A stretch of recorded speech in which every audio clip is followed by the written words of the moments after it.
મારું નામ ડૉક્ટર અંકિતા વરિયા છે. હું અમદાવાદથી આવું છું. આજે અમે જૂનાગઢ કિલ્લામાં હું અને મારા ફેમિલી સાથે આવ્યા છીએ. અહીંયાનું જે હું આજથી 10 વર્ષ પહેલાં આવી હતી ત્યારની જે કન્ડિશન હતી અને અત્યારની જે ગુજરાત સરકાર દ્વારા એકદમ સરસ વિકસાવવામાં આવેલી છે.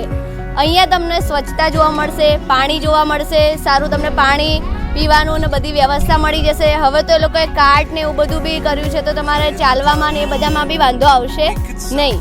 બીજું છે કે અત્યારે ગુજરાત સરકાર દ્વારા હવે આપણા જે ગુજરાતના અને આપણા ભારતના જે સ્થળો છે એને પ્રમોટ કરવા માટે બધી જગ્યાએ જે રિનોવેશન ને એવું બધું કર્યું છે. તો તમે જ્યારે બી જૂનાગઢ આવો ત્યારે આ જૂનાગઢનો જે આપણે ઉપરકોટનો કિલ્લો છે એમાં જરૂરથી આવવું. અહીંયા તમને 5 થી 6 પોઈન્ટ તમને જોવા મળશે. અને અહીંયા તમે અત્યારે ચોમાસાના સિઝનમાં આવો છો ત્યારે તમને એકદમ સરસ આહલાદક દ્રશ્ય જોવા મળશે.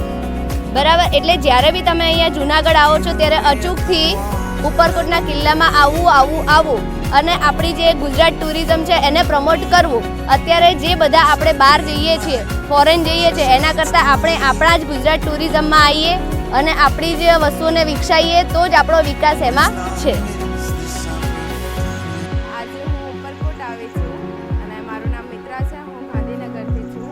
તો મેં બધું જોયું, આપણી હિસ્ટોરિક પ્લેસીસ જોઈ. એ જાણીને મને થયું કે વાવ, બહુ આપણી ગવર્મેન્ટે બહુ સારું મેનેજ કર્યું છે. જે જૂનું હતું એ રિનોવેટ કરાવીને બહુ સારી રીતે એટ્રેક્ટિવ બનાવ્યું છે.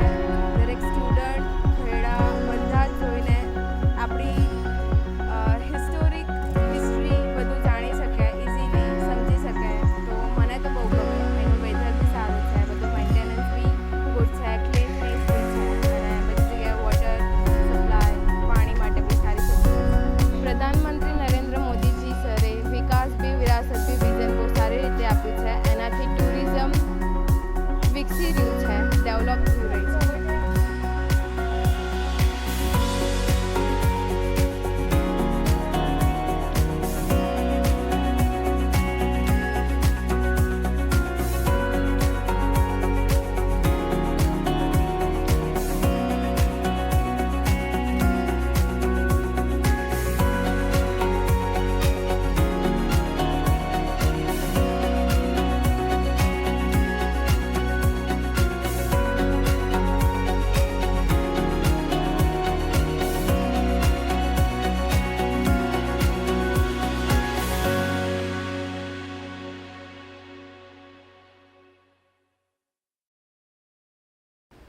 નમસ્કાર, હું ડૉક્ટર ભરત રાઠોડ, ઇતિહાસ વિભાગ, સરકારી arts Bahauddin arts college Junagadh. મિત્રો, આજે આપણે જૂનાગઢના ગરવા ગિરનારની ગોદમાં બિરાજમાન દિવ્ય ભવ્ય અને ઝાંઝરમાન ઇતિહાસ ધરાવતો ઉપરકોટના કિલ્લાની વાત કરવાની છે. ઉપરકોટનો કિલ્લો એ માત્ર મિત્રો પથ્થરોનો કિલ્લો નથી, પરંતુ ભારતના ઇતિહાસની અંદર સ્થાપત્યનું એક જીવંત ઉદાહરણ છે.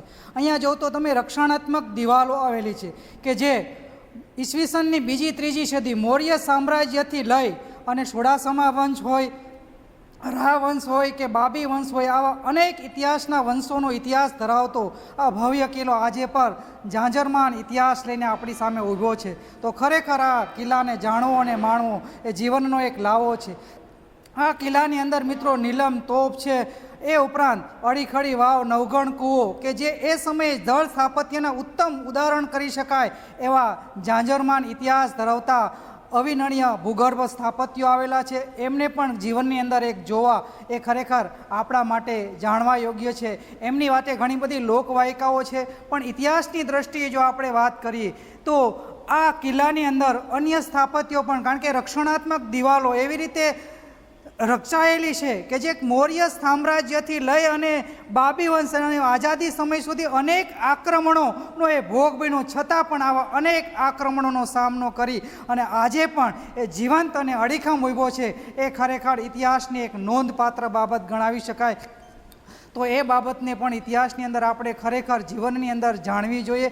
અને વર્તમાન સમયની અંદર ભારત સરકાર આ પ્રાચીન ઐતિહાસિક કિલ્લાની નોંધ લઈ અને અનેક સમારકામ કરીને પ્રવાસીઓ માટે એક આકર્ષણનું કેન્દ્ર ઊભું કર્યું છે કે જેને કારણે દેશ વિદેશના પ્રવાસીઓ આ કિલ્લાની એક વખત મુલાકાત લઈ તો એ ભાવ વિભોર થઈ જાય છે અને આ કિલ્લા અને જાણવા અને માણવા માટે એટલા બધા તત્પર બને છે કે જ્યારે અન્ય પ્રવાસીઓને પણ એ આવવા માટે આ કહેવા માટે એ લોકો કહે છે કે એ પ્રવાસીઓ પણ અહીંયા આવી અને આ ઐતિહાસિક કિલ્લાની નોંધ લે, એના ઇતિહાસને જાણે અને આ ઇતિહાસને જાણવાને કારણે આ જૂનાગઢને એક ભવ્ય અને ઝાંઝરમાન પ્રાચીન કિલ્લાની ઐતિહાસિક બાબતોથી આપણે સૌ માહિતગાર થઈએ.